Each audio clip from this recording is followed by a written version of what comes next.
ऐसी एक छलांग ले तू सारी हदों को लांघ दे, है जीत तुम्हारी निश्चित, तू फिर से उभरेगा योद्धा।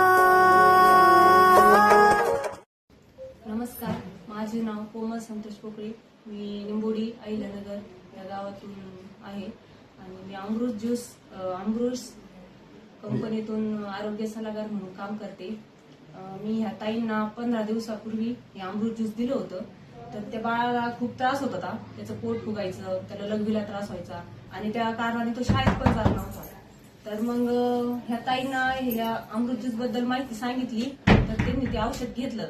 तर आपण ताईंना विचारू की त्यांना किती रिझल्ट आलाय या अमृत ज्यूसचा आणि त्यांना किती खर्च लागला आणि परत त्यांना हे औषध घेऊन कसं वाटतंय हे त्यांना विचारू होतं ताईंना. त्यांच्या आई आहेत त्या. ताई, तुम्हाला कसं वाटतंय अमृत ज्यूस घेतल्यानंतर? त्याला एकदम म्हणजे भारी फरक पडलाय नाही का 15 दिवसात. आणि तुम्हाला खर्च किती लागला होता? आम्हाला 4-5 वर्षापासून त्याला म्हणजे जवळजवळ 4-5 लाख रुपये घातले आम्ही नाही का.